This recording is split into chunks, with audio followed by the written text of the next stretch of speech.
Prepárate para entrar a una dimensión diferente. Historias sorprendentes, personajes únicos, gastronomía, cultura, misterio, diversión y mucho más. Todo. ¿Qué onda, gente bonita? Bienvenidos un viernes más. No se me espanta, perdón, tiendo delicado. ¿Qué onda, gente bonita? Ya andamos también en vivo en Facebook Live, en la página de CIA OR, así que nos pueden seguir también por ahí. El día de hoy, señores, me siento muy bendecida, muy gustosa y dadivosa, por llamarlo de alguna forma, no encuentro otro sinónimo.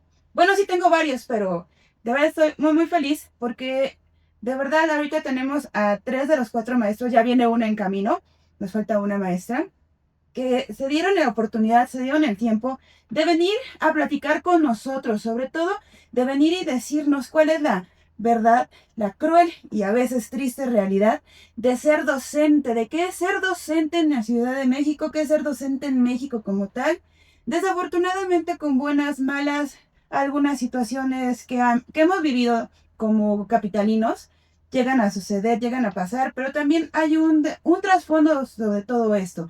Y ahorita viene el maestro y los voy a ir nombrando de mi derecha a mi izquierda, ¿está bien? El maestro Ismael Alberto Ávila está con nosotros. Hola, mucho gusto. Gracias por la invitación. El maestro Alfredo Villegas, que están bien. Gracias. Y la maestra Beatriz Vargas está con nosotros también, por favor. Es un gusto estar aquí. Perfecto. Ahora sí que puedo decir que me siento bendecida y afortunada, y eso que en la primaria yo no me llevaba bien con los maestros, pero hoy sí, hoy por hoy puedo decir que sí, porque tienen una óptica y una perspectiva completamente diferente, y me gustaría iniciar, no sé con quién guste, con que nos expliquen qué es esta parte de la docencia, esa parte de el amor a la docencia, porque hay que tenerle mucho amor a la docencia, honestamente, para que tener críos de año con año de 30, 40, 60 alumnos, depende la materia, depende el grado, depende un montón de cosas. ¿Con quién arrancamos? Muy bien, ¿qué tal? Soy Beatriz Vargas.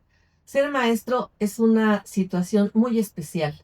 La gente dice, el maestro debe ser por vocación, y es cierto. Y si no tiene la vocación, en el camino se hace. Nosotros somos gente para movilizar socialmente a los demás. Pero actualmente estamos muy criticados. El maestro es criticado por todo. Que si cuida a los niños, que si enseña, que si no enseña. ¿Qué esperamos de la sociedad? La sociedad debe darse cuenta de que requieren un cambio. Requieren apoyar a sus hijos. Eso es lo único que se necesita. Amor, esfuerzo, comprensión y estar con ellos, estar pendientes. No somos enemigos de la sociedad, al contrario, somos las personas que vamos a lograr que sus hijos cada día sean mejores. Gracias. Maestra, por Sobre favor. lo mismo, bueno, Si puede subir un poquito el volumen de su voz para que... sí, ok. La profesión del magisterio es una de las más, digamos, más importantes en la sociedad, pero menos reconocidas, porque justamente la gente piensa, y eso lo platicamos antes de entrar al aire, se cree que somos como una especie de niñeras o de niñeros, sobre todo en la educación básica, lo que es primaria y secundaria, que tenemos que atender una serie de problemas que vienen desde la casa, y el maestro lo que tiene que hacer, la educación fundamental se recibe en la casa, los valores se aprenden en la casa, y es la escuela aquella que se va a encargar de redirigirlos en su momento dado, de reorientarlos y darles a los estudiantes la posibilidad de que ellos mismos vayan tomando sus propias decisiones. Entonces, ser maestro en el fondo es un gran compromiso y al mismo tiempo es una gran responsabilidad, porque no es cualquier cosa lo que hacemos. Lo que vayamos a hacer mal, en un momento dado, se queda de por vida. Si nosotros reprimimos a un estudiante, si nosotros por el contrario somos demasiado tolerantes y demasiado permisivos, lo que va a ocurrir es que este va a ser seguramente un ciudadano mal encausado. Entonces, ahí en la escuela se van, insisto, cristalizando una serie de problemas, se van reorientando una serie de situaciones para, pues, para beneficio de una vida en sociedad diferente. Tenemos una sociedad muy convulsiva en el presente, y el maestro, por lo tanto, sigue siendo, perdón, una persona fundamental para encontrar ese equilibrio que no encontramos como sociedad. No porque seamos los principales responsables, necesitamos el apoyo del gobierno, necesitamos el apoyo de la sociedad, pero efectivamente nuestra posición es privilegiada y en esa responsabilidad debemos asumirla, ¿no? Ok. Por favor, maestro. Hola, ¿qué tal? Bueno, pues me siento como docente en una transición. efectivamente dicen que el docente pues tiene que tener vocación, gusto, amor. Yo pienso que personalmente lo tengo. Sin embargo, en esta transición que observo a lo mejor de un cambio de valores. Bueno, los valores en sí no deberían de cambiar. Sin embargo, la situación que se vive en las escuelas es muy adversa a veces. Los maestros estamos siendo muy observados, sí, pero también muy atacados en lo que estamos realizando con los alumnos. Aunado a que las normativas vigentes nos limitan mucho en lo que a veces uno quisiera hacer con los alumnos. Entiendo que hay una situación de derechos humanos, que hay una legislación vigente que nos dice que hay que la protección, que el interés superior de la niñez. Sin embargo, pues estamos sobre un gran reto que es, sí, buscar el amor por la enseñanza o por lo que nos gusta hacer en el aula. Sin embargo, hay muchos factores externos que nos empiezan a limitar. En lo personal lo siento, ¿no? Me empiezan a limitar en el sentido de cómo vienen los papás cuando se quieren entrevistar con uno, los directivos, los mismos compañeros, ¿no? A veces también hay situaciones ahí que nos van limitando. Pero sí, ser docente implica, pues sí, amor, paciencia, tolerancia, pero estamos dispuestos a seguirlo llevando a cabo. A veces nos cuesta un poco más. Sí, hay un TikTok que dice amo a mis alumnos, pero a veces quisiera, la verdad, señora, la verdad, soy muy honesta. Digo, yo entiendo muchas cosas, de verdad que los admiro demasiado, porque tenemos generaciones diferentes. Que realmente en este lado tenemos maestros de generaciones completamente diferentes, donde el respeto al docente era lo más importante del asunto, era pieza básica para cualquier cuestión o tema, pues, social. Esa educación de, oiga, profesor, y hablarle de usted y hablarle con respeto, y esa línea que desafortunadamente actual, en la actualidad, ya se cruzó, ya no existe tanto ese respeto, lo que platicaba el maestro Beatriz allá afuera, de que ahora debe de haber cámaras para cuidar al docente. O sea, eso está muy, muy, muy, muy cañón, porque dices, entonces ya no crees en la palabra del maestro. Ahora el maestro tiene la culpa y mi hijo tiene la total lógica irracional de muchas cosas, que por eso han pasado que las maestras las lleguen a desvivir o las suscriban de esta vida, que a los padres de un kinder que llegaron armados porque no sé si había un tema con el niño y terminaron haciéndole piun piun a la maestra, los chamaquitos que mataron también a maestras. O sea, hay muchos temas que digo, ¿en qué momento ustedes en este caso han visto que ese lazo tan pequeñito llamado respeto se rompiera? Como yo es que en mi cabeza todavía como que no lo vislumbra. ¿Ustedes como docentes? Yo creo que en el momento en que la sociedad vio que los límites se podían traspasar sin que hubiera sanción, en ese momento se empezó a perder el respeto. Si un maestro pone una calificación y el padre va y se queja, hay que cambiarla. Ujú. Aunque el niño entregue una hojita en blanco, ya con eso que entregó y su nombre, hay que cambiarla. Al decir no va a haber reprobados, ahí no hay respeto. El niño puede asistir a clases o puede faltar, no hay ningún problema para el padre, pero para el maestro sí. Sí, de hecho sí. No puedes reprobar a alumnos, no puedes suspenderlos, no puede haber ninguna sanción. ¿Qué pasa con el bullying? Ujú. Un muchacho que afecta a otros y que es violento debe ser tratado con respeto, se le debe mandar a una evaluación, se le deben dar elementos para subsanar esa situación. ¿Y la víctima dónde queda? ¿Y el maestro dónde queda? Ujú. Entonces, en ese momento, cuando los límites se traspasan, ahí se pierde cualquier cosa justa en la educación. No sé si usted... Sí, bueno, yo creo que tengo casi 50 años que egresé de la Nacional de Maestros y empecé a trabajar a los 19 años en una escuela primaria. Ujú. Más adelante trabajé en secundarias y bueno, el camino me llevó por otros lados también dentro de la educación.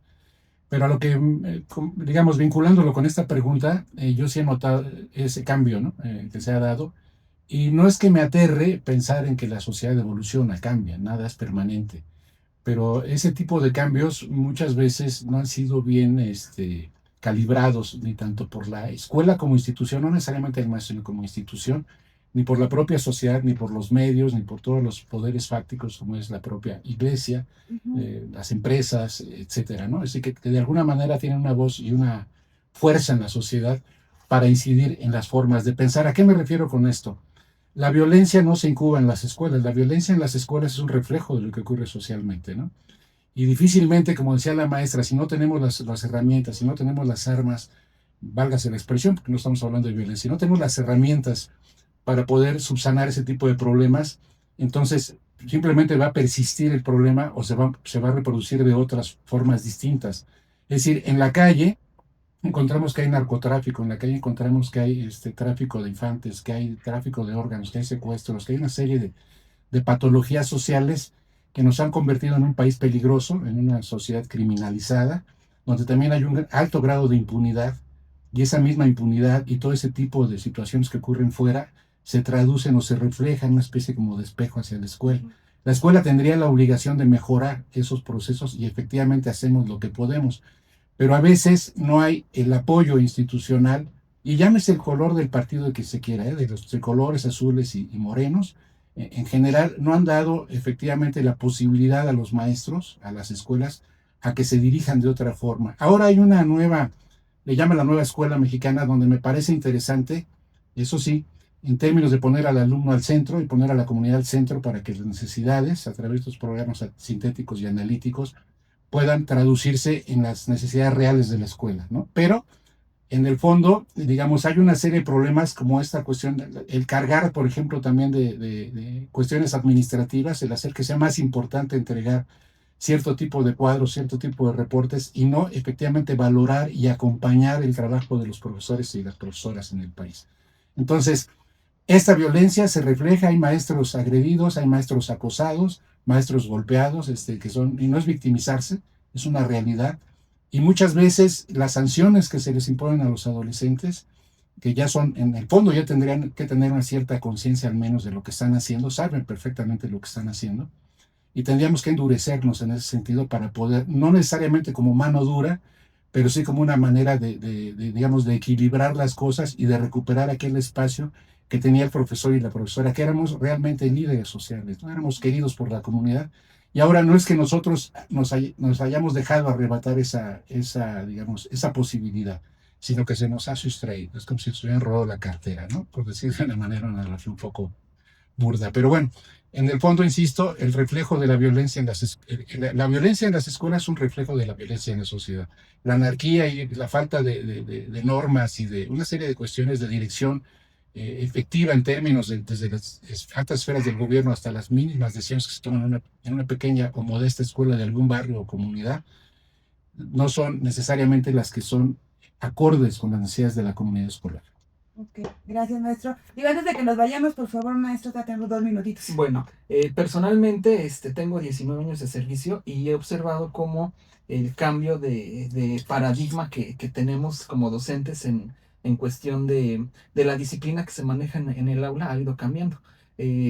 Por ejemplo, trabajar en una escuela como la secundaria anexa a la Normal Superior de México, donde hay una disciplina muy marcada, de hace 15 años a la fecha, pues se ha venido transformando en a lo mejor más permisividad, más apatía de parte de los padres de familia para acompañar a los muchachos y apoyar el trabajo de los docentes. Trabajo también en una escuela en la delegación, en la alcaldía Iztapalapa, en el turno vespertino, y también observo mucha pasividad de los alumnos, mucha permisividad y ausencia de los padres, y entonces son cositas que de alguna manera van limitando nuestra función en el aula. Sin embargo, pues sí, con gusto, con pasión por enseñarles a los muchachos, uno va sobrellevando las situaciones, ¿no? Pero sí es muy, muy marcado la falta de este compromiso social. Y yo lo veo particularmente desde el año 2011, cuando entraron esta situación de derechos humanos, y también cuando nos cambiaron de ser solamente docentes a servidores públicos. Okay. El que nos hayan cambiado a servidores públicos, esa sola expresión ha venido a generar muchas situaciones, ¿no? Para nosotros como docentes. Ok, así que ya casi me voy para comerciales, señores, voy a comerciales. Oigan, pero antes hay que agradecer a nuestros patrocinadores. Muchas gracias, maestros, perdón por ya saben que tiempo vamos un poquito apretados. Gracias a nuestros patrocinadores, Moisito Restaurant, de lunes a lunes, de 9 a 5 de la tarde, Oriente 257, número 215, Agrícola Oriental, no se les olvide ir. Y también a Las Mamalonas en Totonacas 367, Colonia Ajusco, Coyoacán, sábados y domingos a partir de las 9 de la mañana. También a Promotora Alquimia, que anda por acá, que tenemos eventos. Recuerden que todos los eventos que quieran hacer, todos los públicos, privados, les dejo unos números telefónicos, que es el 55 32 74 35 24 y 55 54 57 03 11. No se les vaya a ir, no se les vaya a olvidar. Oigan, sigan en nuestras redes sociales, por favor, por favor, por favor. Ahorita vamos a continuar con todo el chisme, porque ya llegó nuestra última profesora, nuestra profesora Teresa García. Ahorita entra con nosotros, entramos un poquito a la discusión, a esa balanza que a veces necesitamos. Y así me seguimos José Luis desde la cabina, saludándolos y mandándonos a comerciales. Ahorita regresamos. Aquí se genera la energía que se transforma.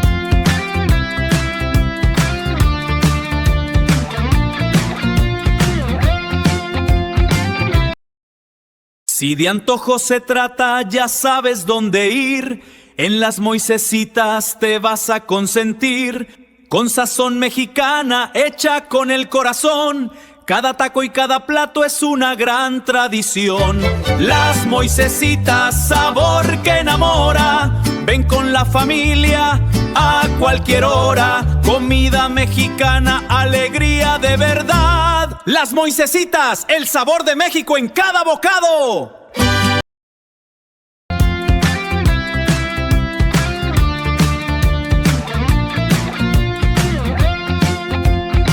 ¿Qué gente bonita? Ya estamos de vuelta. Ya no se me espantó la maestra. No.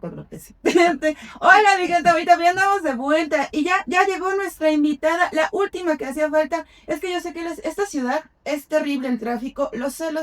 Pero gracias por venir, maestra Tere García. Gracias. Ahora sí. Gracias, una disculpa enorme. La verdad es que entre el trabajo y el tráfico se complica a veces la vida en esta ciudad. Pero ya estamos aquí con mucho cariño, compartiendo experiencias. Eso que ni qué.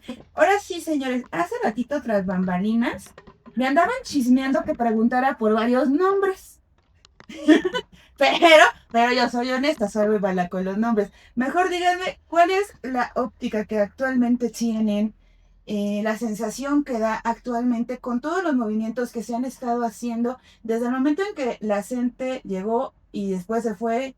Llegaron, de verdad, hasta la época mundialera cambió la forma y la perspectiva educativa, porque he estado viendo algunos maestros que agarraron literal los partidos para enseñar hasta física, química. ¿Cómo lo han vivido ustedes? ¿Cómo lo han visto? Desde cada uno, obviamente, desde su trinchera, pues. ¿Con quién empezamos? Yo quiero hacer una pequeña aclaración, una explicación. Existe la CENTE y existe el CENTE, porque mucha gente se confunde. La CENTE es la Coordinadora Nacional de Trabajadores de la Educación y el CENTE es el Sindicato Nacional de Trabajadores de la Educación. Lamentablemente son instancias opuestas. El CENTE ha presionado, ha obtenido mejoras para los maestros. Ha costado mucho, es criticado, ha hecho cosas indebidas, ha hecho paros, pero ha logrado mover a nuestra sociedad. Y el CENTE, el sindicato, todavía tiene la tradición del vestir gordillo. Todavía hay mucha corrupción y les falta ver por el maestro. Eso ha decepcionado a muchos profesores. Actualmente hay una mentira declarada en las noticias que dice que un maestro gana 20,000 pesos mensuales. Eso es totalmente equivocado. Hace poquito Mario Delgado se reunió con el presidente del sindicato y atrás había una manta que decía: el Sindicato Nacional de Trabajadores de la Educación es el único organismo legal para defender y proteger a los maestros. Eso es una total mentira. La sociedad debe distinguir las dos y la sociedad debe decidir, ¿vale la lucha pelear por nuestros ideales o tenemos que estar sometidos? Por favor. Sí, bueno, yo también suscribo la idea en cuanto a que la CENTE, la Coordinadora Nacional de Trabajos de la Educación, ha sido pues un instrumento. Realmente podemos criticar muchas de sus formas, podemos no comulgar con muchas de sus acciones. Yo no milito en la CENTE, pero sí he promovido, digamos, o al menos defendido muchas de sus acciones, porque no solamente para el magisterio, fue la única instancia que se opuso a, digamos, a estos gobiernos tecnócratas y neoliberales, porque Telmex, o sea, el sindicato de telefonistas, lo que hizo Calderón con la compañía de, perdón, con la compañía de luz, al cerrarla y desaparecerla, prácticamente la única fuerza que era contestataria ante el gobierno era la CENTE. Si sus medidas de pronto pueden parecer no las más sensatas o las más adecuadas, pues es cuestión de enfoques. Si se critican muchos de sus líderes que puedan ser a lo mejor tocados por la corrupción, pues es también imposible saberlo de fondo, porque es una agrupación tan grande que difícilmente se puede hablar de una pureza en ese sentido. Es decir, lo que yo suscribo de la idea es que sí han defendido las cosas, y yo pregunto, ¿por qué en Oaxaca? ¿Por qué en Chiapas? ¿Por qué en Guerrero? ¿Por qué en Michoacán? Fundamentalmente es donde se da con mayor fuerza eso.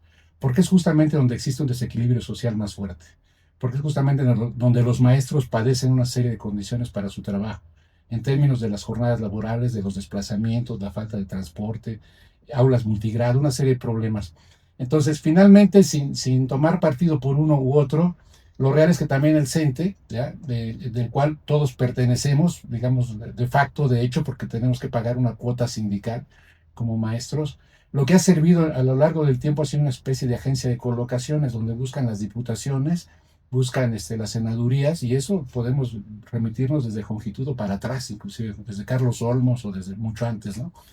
Entonces, a ellos lo que les interesa al gobierno es estar con el sindicato, de la mano del sindicato, para tener tranquila a la base magisterial, ¿no? ¿Y cómo lo mantienen tranquilo el sindicato? Pues a través de una serie de dádivas. Y esas dádivas que implican que no presione este sindicato, como que tendría que ser un instrumento de defensa del trabajador, para que tuviéramos mejores salarios y mejores condiciones de trabajo.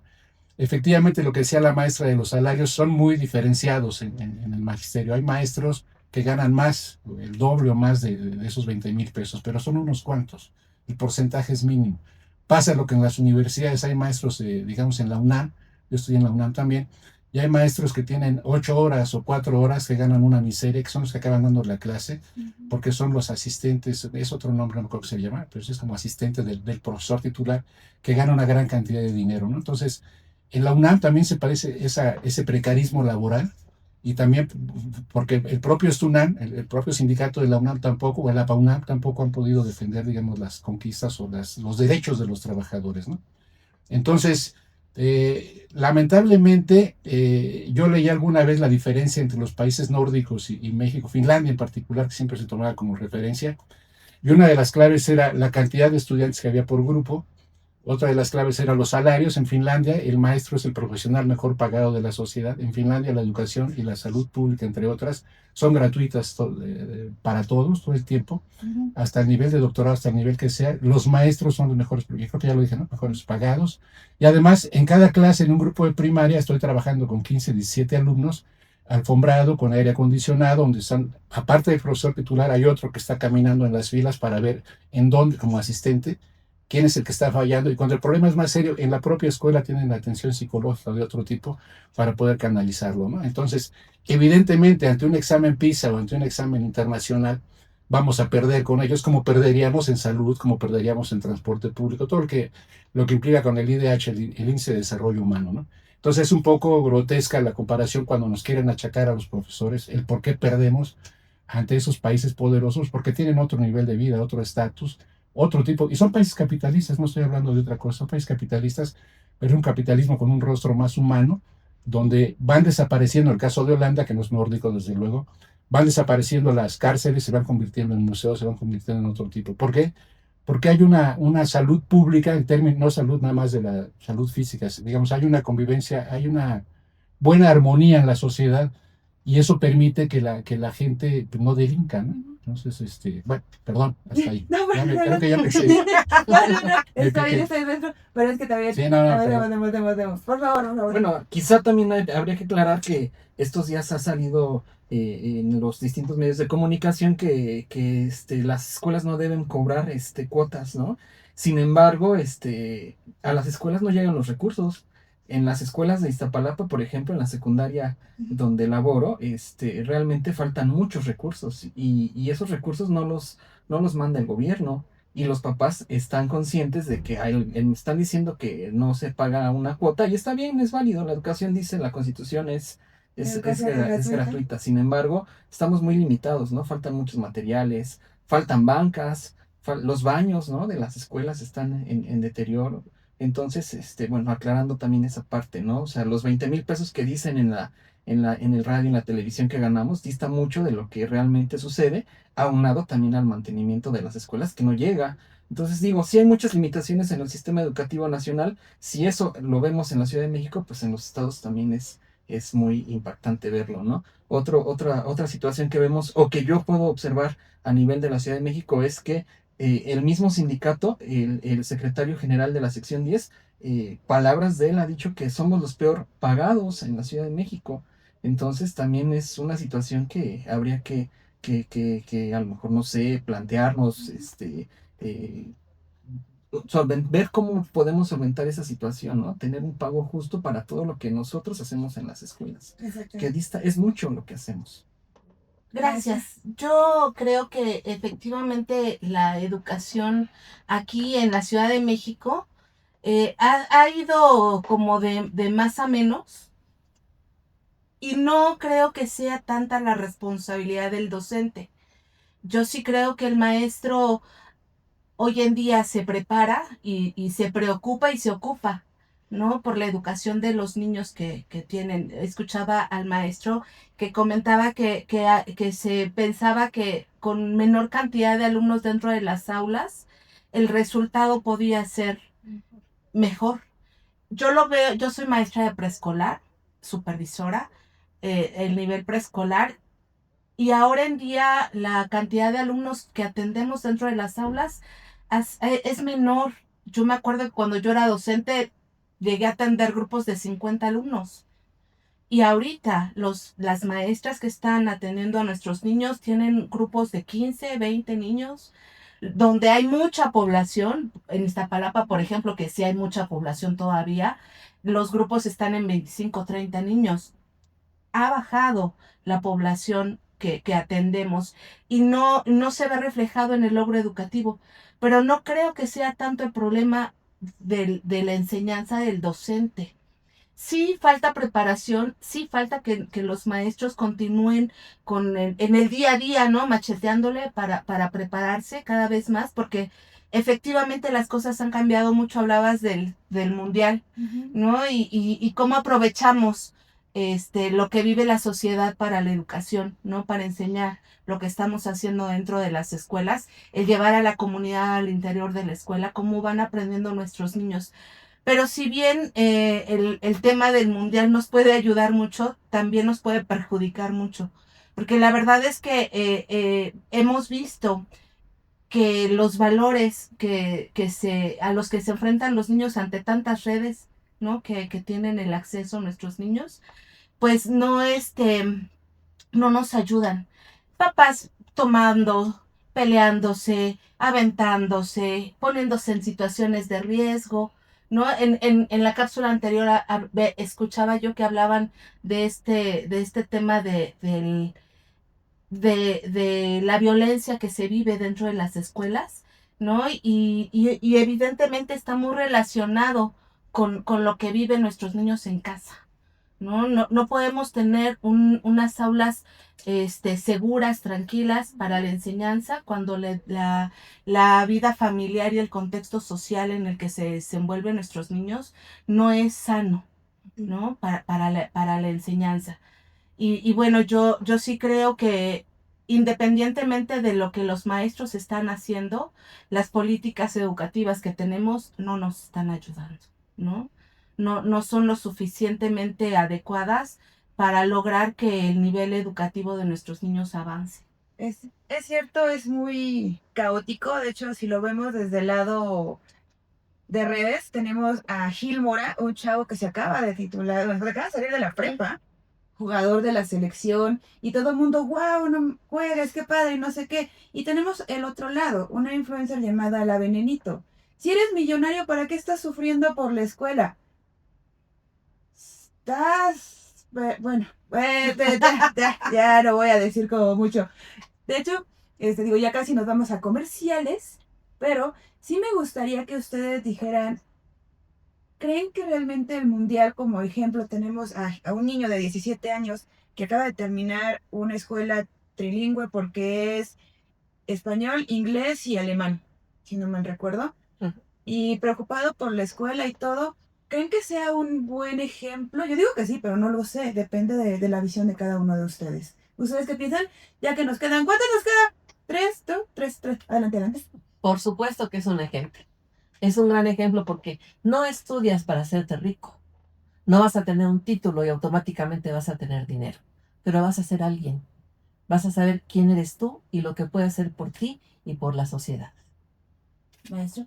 Muy rápido. Bueno, yo creo que sí es importante tener ese tipo de figuras, justamente para una especie de contraste con aquellas figuras negativas, los famosos influencers, ¿no? Que muchos de ellos lo único que influencian es pues cosas negativas. Entonces sí es importante, pero es más importante que le demos a la educación el lugar que merece para que la gente tenga herramientas para salir adelante. Por favor.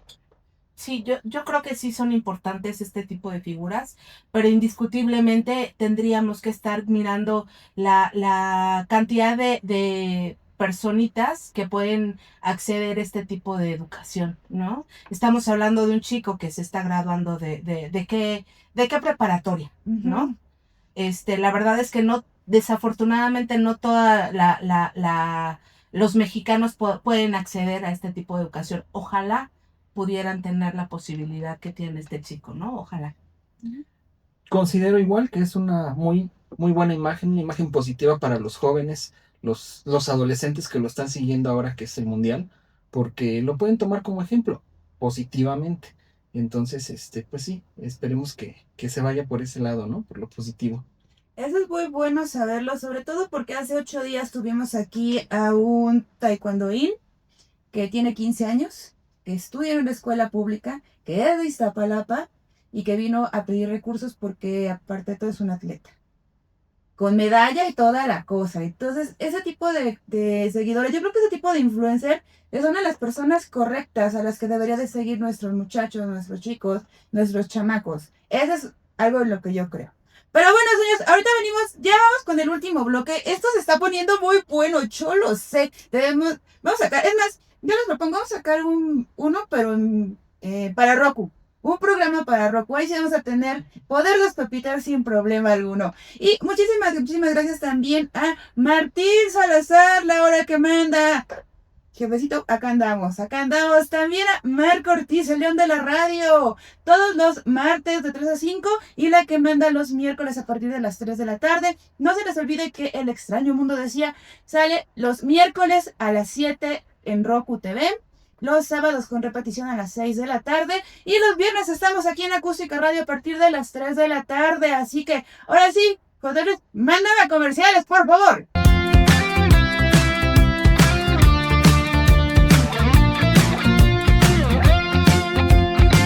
Promotor Alquimia trae para ti un mundo mágico y auténtico. Música y cultura, arte sin igual, deporte y educación en un solo lugar. Entretenimiento, talento y diversión, cada día una nueva inspiración. Si buscas algo grande para compartir, Promotor Alquimia es donde debes venir. ¡Hey!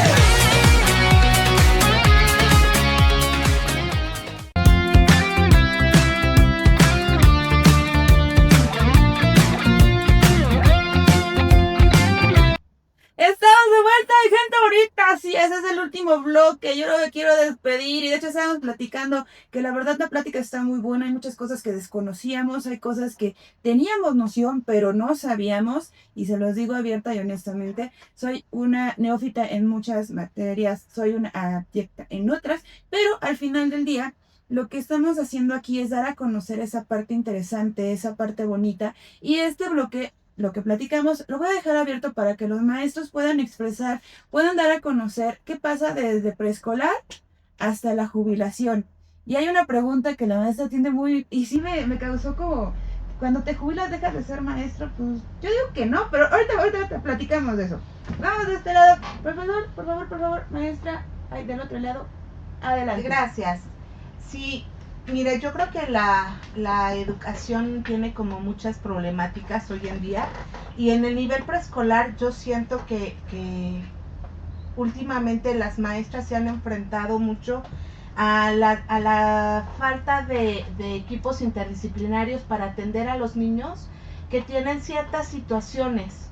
Por ejemplo, niños que enfrentan autismo, que tienen síndrome de Down o alguna otra condición que no les permite aprender de la misma manera que la normalidad del grupo, ¿no? Desafortunadamente, el no contar con equipos interdisciplinarios dentro de las escuelas sí genera que las docentes, bueno, pues se vean forzadas a buscar más alternativas por sí mismas, a trabajar de día a noche para poder generar herramientas que les permitan efectivamente avanzar con los niños. Y bueno, creo que eso es una de las problemáticas mayores que veo yo ahorita en preescolar. Y bueno, no puedo dejar de hablar de los padres de familia también. La verdad es que yo miro a las comunidades con las que yo tengo relación, y la mayoría de nuestras comunidades son muy jóvenes, los padres son muy jóvenes, pero son padres de familia que trabajan. Pues evidentemente pues la vida económica de nuestro país no está nada bien, y si no trabajamos pues no comemos, ¿no?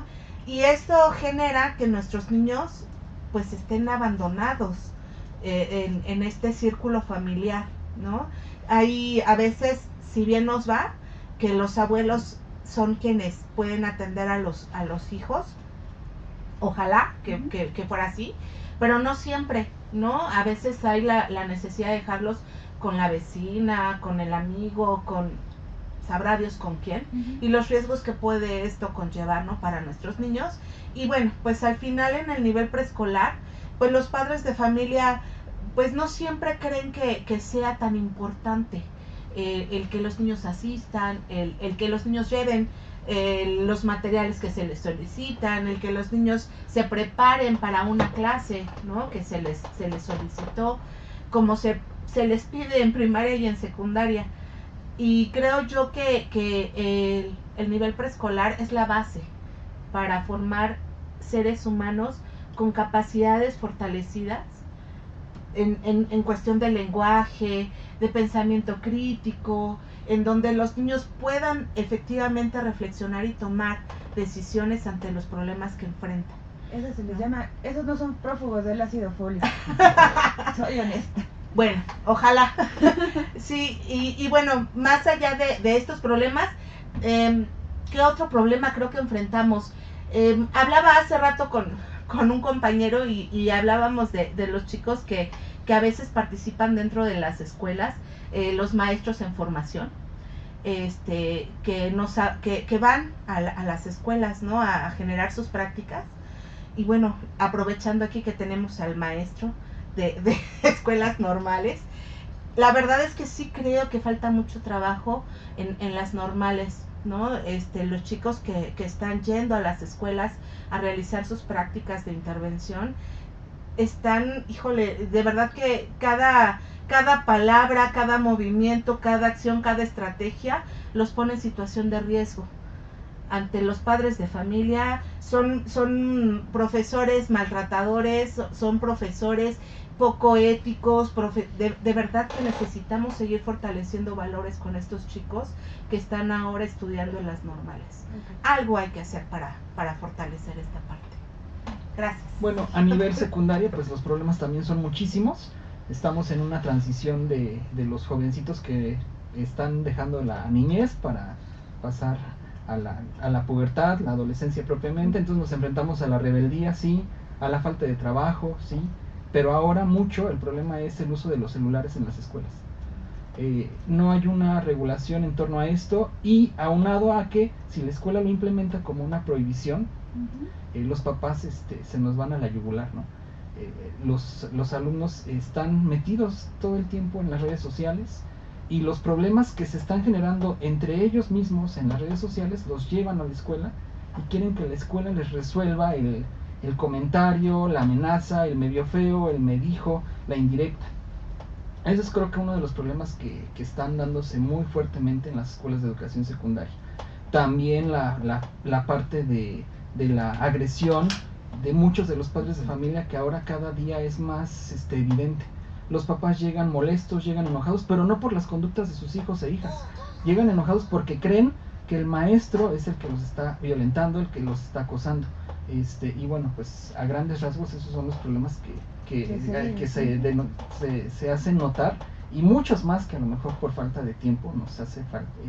No podríamos dialogar, ¿no? El abandono en secundaria es un tema muy latente que sí, en mi generación y en muchas generaciones creo que lo vivimos, que el abandono al segundo año ya no eran 30, ya son 20. Y la situación emocional finalmente nos está llevando a problemas emocionales de los mismos jovencitos, ¿no? Depresión, ansiedad, que bueno, van sumados a la parte familiar, ¿no? y social que estamos viviendo. Tengo el caso de un ejemplo, un alumno que alguna ocasión le pregunté, ¿qué quiere ser de grande? ¿Puedo decir la palabra? Narco. Okay. ¿No? Entonces, ¿qué imagen están teniendo, no? En el bloque anterior decíamos, bueno, del futbolista, de este jovencito de 17 años, que puede ser una muy buena imagen, pero en redes sociales, ¿qué es lo que están viendo nuestros jóvenes ahora? Violencia, una violencia generalizada, ¿no? Entonces, todo esto ellos se lo están apropiando. Los adolescentes tienen una situación como una esponja, ¿no? Todo lo absorben, pero realmente están absorbiendo más cosas negativas que positivas. Ok. Gracias, maestro. Por favor, maestro. Bueno, yo quisiera hablar un poco de lo que es la educación normal, en particular de la normal superior. Yo trabajo ahí. Soy egresado, pongo en contexto, de la Escuela Nacional de Maestros y después de la normal superior, y tuve estudios en la UPN y en la UNAM, pero como normalista en la Nacional de Maestros y en la normal superior, en la cual laboro desde hace 23 años.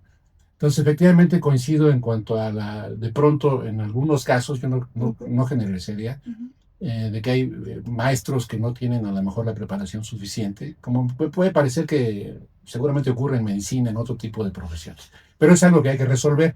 Pero bueno, las problemáticas fundamentales que tenemos en las escuelas normales tienen que ver con presupuesto, ¿no? En principio, nosotros tenemos un presupuesto muy pingüe. Yo de alguna manera decía, un poco sarcástico, pero en el fondo real, se lo dije al entonces subsecretario, le dije, es que nos ponen a competir con una cantidad de pesos, que es lo que cuesta cambiar el piso de la Biblioteca Central de CEU para 5 escuelas normales de la Ciudad de México. Entonces es imposible competir en ese sentido. Es como alimentarte con un plato de cereal y el otro tiene hierro, tiene carne y tiene todo. Eso no nos hace menos, pero sí es poner un poco las cosas en contexto. De esos pocos recursos no siempre hay transparencia en el manejo de los recursos en las escuelas, y entonces esto hace que se difuminen, que se diluyan de alguna manera. Y por otra parte tenemos un problema también muy serio respecto a la contratación y la creación o generación de plazas de tiempo completo para los maestros, porque hay una precarización laboral. Hay maestros que tienen 4 horas y ganan.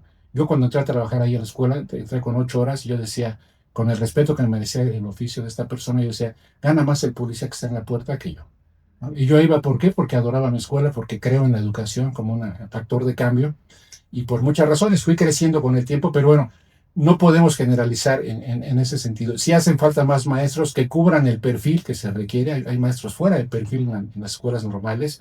Hace falta ventilar, ser más transparentes en el ejercicio de los recursos, tomar las decisiones de manera colectiva. En el caso de la normal superior, hace falta la generación o la creación del consejo académico que se señala en el estatuto orgánico.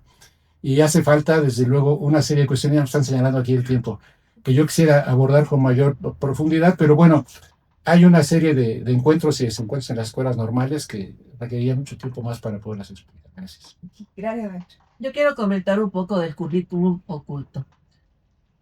Trabajé 43 años en la educación y quiero comentar unos casos especiales y que la gente que nos escucha, este amable público, piense qué es lo que haría. Llegan con un alumno a las 8:30 a la escuela primaria, un alumno de tercero. Y la mamá lo entrega y dice, aquí está mi hijo, viene de análisis de sangre, viene sin comer, viene sin mochila, ahí se lo dejo. Y lo mete en la escuela y se retira. Y ahí te deja el niño. Ese es un caso. Segundo caso, alumno de 6º año que me dice, maestra, todos los lunes no voy a poder acudir a la escuela. Digo, ¿por qué? Porque es el día en que puedo ir a visitar a mi papá que está en la cárcel. Siguiente caso. Una niña que escribe poesía, una niña de 5º año, 11 años de edad. Y hace escritos muy bonitos. Y un día te entrega uno en el cual redacta la situación en su casa, en que se siente humillada, que no le entienden y que se quiere suicidar. Siguiente caso.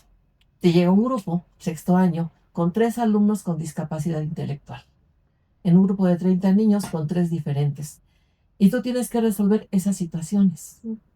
Llega la mamá que se queja con el profesor de educación física, porque es que mi hijo trae el short, señora, pero trae zapatos. ¿Y eso qué tiene que ver? ¿A usted qué le importa si los puedo comprar o no? Y quiere forzosamente que el niño haga actividad física con zapatos. Si resulta lesionado, ¿qué es lo que va a suceder? Este tipo de situaciones son muy comunes en las escuelas. ¿Qué hace el maestro? Habla con el padre, trata de resolver. Es un dilema emocional muy fuerte para los compañeros. Tomen eso en cuenta, padres de familia. Acérquense más a sus hijos y créanle más a los maestros. Antes podías tú consolar a un niño porque se murió su abuelito. Tuve un alumno muy violento, me acuerdo mucho de él, Dylan. A Dylan le mataron a su papá asaltando la tienda de la esquina donde vivían. Lo mataron a balazos. Y él seguía viviendo en ese lugar y se volvió sumamente agresivo, y lo que él quería era crecer para vengarse de los que habían matado a su papá. Convivimos con esos niños, vivimos esas situaciones diariamente. Sale una niña y va a recogerla a un padre que va drogándose.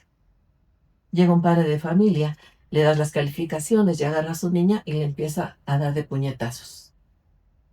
Sociedad, sean más empáticos con los maestros. Padres, sean más cariñosos con sus hijos. Concéntrense más en ellos y podemos salir adelante. Siempre se puede. Con educación todo se puede.